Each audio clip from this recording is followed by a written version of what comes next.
और खबरों की शुरुआत करेंगे इस वक्त की अहम खबर के साथ, जो कि आ रही है जम्मू से। जी हां, जम्मू डिवीजन में गुज़िश्ता 12 घंटों के दौरान 16 मरीज हलाक हुए हैं। पिछले 24 घंटों पर अगर नजर डालें तो 3 डॉक्टर्स की कोरोना से मौत हुई है। ये डॉक्टर्स कोविड मरीजों का इलाज करते थे, बाद में खुद भी कोरोना के मरीज हो गए थे। तो इस वक्त की बेहद अहम खबर, जम्मू डिवीजन में गुज़िश्ता 12 घंटों के दौरान 16 मरीज हलाक हुए हैं। 24 घंटों में अगर नजर डालें तो 3 डॉक्टर्स की कोरोना से मौत की भी खबर है।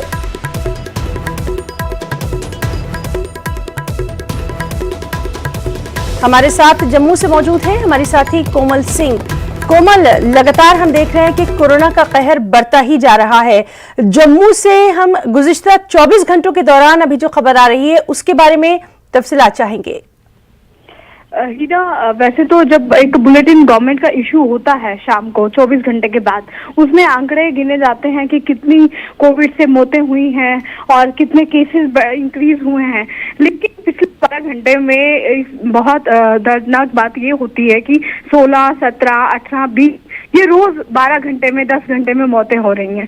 तो अभी आज की जो हमें इंफॉर्मेशन मिली कि पिछले 12 घंटों में 16 लोगों की मौत हुई है, उनमें से 3 डॉक्टर्स हैं जो 24 घंटे में, क्योंकि जो डॉक्टर तारिक है वो मेडिकल ऑफिसर थे और अखनूर के गवर्नमेंट हॉस्पिटल में उनकी ड्यूटी थी। और जब से ये कोविड की दूसरी महामारी कह सकते हैं जो डबल म्यूटेंट है, बहुत ज्यादा इसका कहर है, तब से वो घर नहीं गए थे। डॉक्टर तारिक वो अपनी ड्यूटी बखूबी निभाते थे उसी हॉस्पिटल में, अखनूर के चौकी चौरा हॉस्पिटल में, और वहां पर ड्यूटी निभाते निभाते उनको खुद कोविड हुआ। खुद कोविड होने के बाद उनको ऑक्सीजन लेवल घटता गया, उनका ट्रीटमेंट चल रहा था। ड्यूरिंग ट्रीटमेंट कल उनकी डेथ हो गई और उसके बाद 12 घंटों में 2 और डॉक्टर्स की जान चली गई।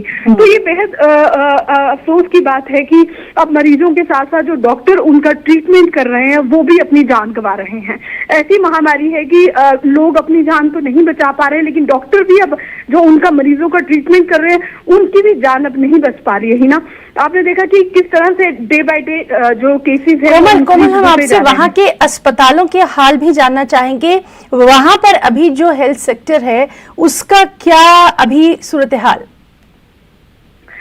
हिना, अगर तफसीलात से बताऊं तो जब लास्ट ईयर 2020 में जब ये कोरोना का कहर आया था, तभी एडमिनिस्ट्रेशन ने बहुत बड़ी बड़ी बातें की थी कि बेड्स अवेलेबिलिटी बहुत ज्यादा है, ऑक्सीजन भी बढ़ा दिया है, ऑक्सीजन लेवल, ऑक्सीजन सिलेंडर्स को हमने इंक्रीज किया, प्लांट लगा दिए हैं। पर जैसे जैसे थोड़ा सा कोरोना का कहर कम होता गया, जो बीते 3-4 महीने कोरोना का कहर थोड़ा कम हुआ, तो लोग भी खुलेआम घूमने लगे, शादियां पार्टियों में जाने लगे। और जो हॉस्पिटल, जो हेल्थ सेक्टर था, वहां पे भी उन्होंने जो प्लांट का काम था वो रुक गया।